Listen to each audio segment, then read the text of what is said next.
قیادت کو کسی کو گھر سے نہیں نکلنے دیتے، کسی کی ماں بہن اٹھا لیتے ہیں، کسی کو پابند سلاسل کر دیتے ہیں، کسی کو گرفتار کر دیتے ہیں، اس لیے ان کو مورد الزام ٹھہرانا نہیں ہوا البتہ کسی کی ماں، کسی کی بہن، کسی کی بیوی، کسی کی بیٹی کو اٹھائیں گے تو وہ وقتی طور پر ظاہر ہے کہ وہ کچھ اگر ہوگا بھی تو وہ آپ دیکھیں گے، اگر کسی کو کریں گے بھی تو وہ اسمبلی میں آ کر. آپ کے نمبرز پورے ہو چکے ہیں؟ ہمارے نمبر تو ضرورت ہی نہیں ہے، نمبر تو انہوں نے بھائی پورے کر آپ کے دیے. بندے پورے ہیں؟ ہمارے غائب تو نہیں ابھی تک کوئی بھی؟ ہمارے بندے پورے ہیں.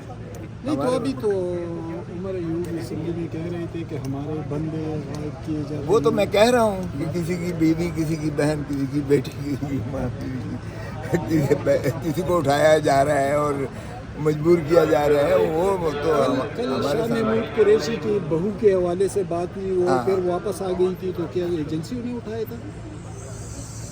آپ کو پتہ ہی ہے کیوں آپ ایسا سوال پوچھتے ہیں. یا تو مانے شہباز شریف کی، اس کی حکومت ہے اور وہ کروا رہا ہے تو پھر مانے نا، لیکن ذمہ داری تو حکومت ہی کے سر پڑے گی نا، کوئی بھی کر رہا ہو. ایک کامیاب ایونٹ اس وقت پاکستان میں ہوا ہے SCO، اور اس کی بڑی پوری دنیا میں چرچے ہیں، اس کے اوپر PTI کی جانب سے کوئی کمنٹ نہیں کیا گیا. ارے بھائی PTI کو چھوڑو، حکومت نے خود اس کو ڈائلیوٹ کر دیا. وہ حکومت انٹرسٹڈ سی جاتی عمرہ میں جا کے وزیر اعظم، اور وہ ابھی مہمان گئے نہیں ہیں، ابھی وہ قلم خشک نہیں ہوئی ہے سیاہی اس کے معاہدوں کی. وہ تو وہاں چلے گئے اور سارا قوم اور ملک اور سارے ٹاک شوز جو ہے سارے وہ 26ویں ترمیم کے اوپر آ گئے، اور مولانا صاحب آ گئے ہیں، اور یہ فلانا پہنچ گیا، فلاں پہنچ گیا. انہوں نے تو خود اس کو کل کر دیا ہے. SCO کی جو ہے اہمیت کو انہوں نے دفن کر دیا خود حکومت نے. آپ نے بھی دیکھا، کیا اس سے عام آدمی کو یا پاکستانی عوام کو کوئی فائدہ ہوگا SCO سے؟ کیا لگتا ہے؟ دیکھیں ایک اچھا ایونٹ تھا میں سمجھتا ہوں، لیکن اس کی انہوں نے مست مار کے رکھ دی ہے، اس کو تباہ کر کے رکھ دیا. جب انہوں نے جو ہے بدنیتی بددیانتی سے انہوں نے ترجیح دی کہ اپنے اقتدار کو کیسے طوالت دینا ہے. انہوں نے ملکی مفاد کی طرف نہیں دھیان دیا کہ ملکی مفاد اس چیز کا متقاضی تھا کہ وہ جو ایک پاکستان کو ایک اہمیت ملنا تھی دنیا میں، اس کو اجاگر کرتے. انہوں نے الٹا اس کو دفن کر دیا اپنی ذاتی منفعت میں، اور جو ہے ذاتی عمرہ میں ڈنر کر کے اور ساروں کو اکٹھا کر کے، اور پھر ایک ایک کر کے پورا آپ کا میڈیا 24 گھنٹے یہی دکھاتا رہا کہ وہ جی فلانا آ گیا اور فلانا آ گیا اور یہ ہو گیا اور طے ہو گیا ہے، اور جوڈیشل کمیشن کی طرف یا جوڈیشل جو ہے کمیٹی کی طرف آ گئے ہیں، اور یہ انہوں نے فلانی چیز کو ابینڈن کر دیا ہے اور ساروں کی تقریریں دکھا رہے ہیں. تو یہ تو خود اس کو جو ہے پاکستان کی جو نہیں چاہتے تھے، اور ان کی ایک چھوٹی پیٹی قسم کی جو خواہش تھی کہ اپنے اقتدار کو فارم 47 کو کیسے جواز دیا جائے اور اپنے اقتدار کو کیسے طوالت دی جائے، یہ اس کی طرف گامزن ہے. سر آپ کی ڈانس کو مائیکل جیکسن کے ساتھ کمپیریزن کیا جا رہا ہے. اچھی بات ہے، تو یہ تو خوش آئند بات ہے. میری ایک پرانی ٹیپ تھی جو انہوں نے چلا دی ہے، میری بیٹی کا جو ہے وہ ان کی بیٹی کی شادی کے موقع پر، یہ کوئی پچھلے 6 مہینے پہلے کی بات ہے، مارچ میں تھا. بالکل ظاہر ہے کہ بچیوں کی شادی میں اپنا بیٹی کے جو ہے خوشی میں اگر باپ کانسٹیپیٹڈ بن کے جو ہے بیٹھا رہے گا، آپ کو تو خوش ہونا چاہیے قوم کو کہ قوم میں. پاکستان میں کوئی تو خوش ہے. ایوب نے اپنی تقریر میں کہا کہ 60,000 پینڈنگ کیس ہیں، اس میں 148 ٹوٹل آئینی کیسز ہیں. تو اس کا مطلب یہ ہے کہ آپ آئینی عدالت کے مخالف ہیں؟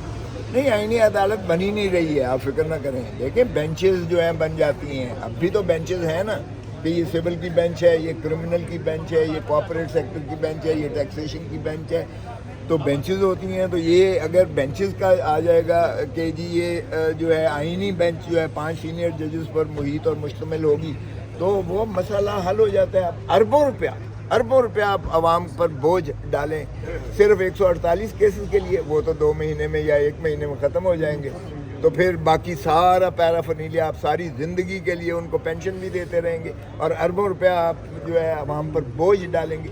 اور بھائی یہ بدنیتی پر مبنی تھا یہ سارا. کسی کو وہ ابلائز کرنا چاہتے تھے، اپنے تابع کرنا چاہتے تھے کہ ہم اس کو جو ہے تعیناتی ان کی کر سکیں اور وہ ہمارے مرہون رہیں اور ہماری ہی تابع داری کر کے ہمارے ہی حق میں فیصلے کرتے رہیں. تو یہ ایک بدنیتی پر مبنی تھا جو کسی نے تسلیم نہیں کیا ہے. وہ PTI کا جو کل احتجاج ہو رہا ہے، سر PTI کا احتجاج ہو رہا ہے، کیا سمجھتے ہیں اس کے حوالے سے؟ وہ کامیاب ہوتا آپ کو نظر آ رہا ہے یا قیادت کم نظر آئے گی؟ ورکر